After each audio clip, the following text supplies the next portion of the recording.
Films पाए लगी चाचा। जियो बेटा जियो। और क्या हाल है चाचा? ठीक है। ये कही थे कि अब की बार रमेश जायसवाल खड़ा है तो नहीं जितावे खर। हाँ बेटा काहे ना, अब की बार बिल्कुल रमेश भैया जीती हैं भारी मतों से ग्राम सभा हथियागढ़। हाँ तो चाचा भुलावा ना जाये, अब की रमेश भैया का जितावे खर। ठीक है चाचा प्रणाम। गलती जो कोई होगी तो माफ सभी कर देना।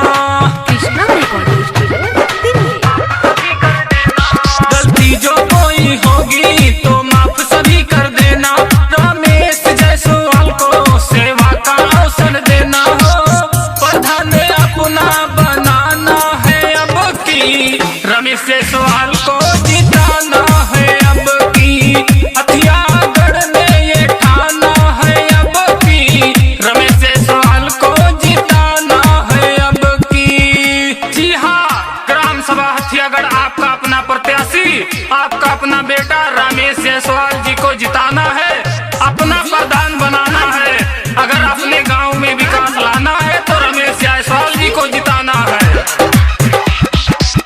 जीतेंगे रमेश भैया, करेंगे विकास हो, एक बार सब करके देखो विश्वास हो। जनता का पूरा करेंगे सारा यास हो, दुखिया गरीबों को देंगे आवास हो। गांव गांव में रोड बनेगा, बनेगी पक्की नाली। रमेश जायसवाल जीतेंगे तो लाएंगे खुशहाली हो।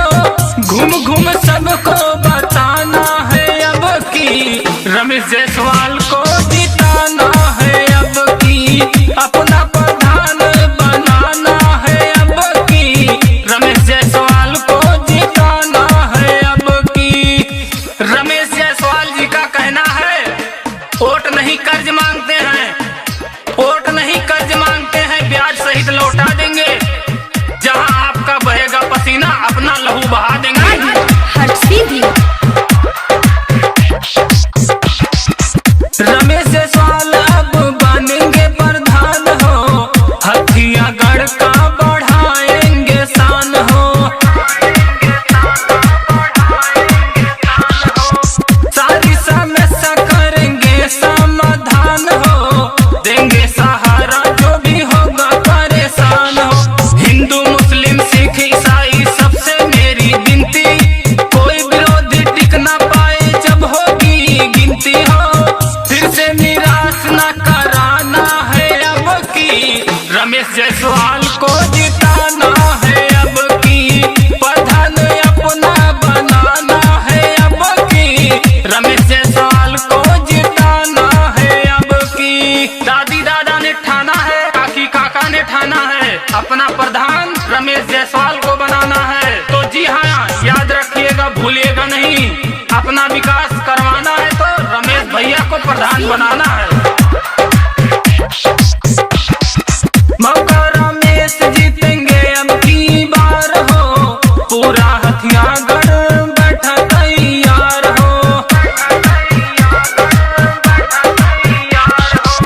जायसवाल राजेश कहे बार बार हो, मानो सबे अब की बतिया हमार हो।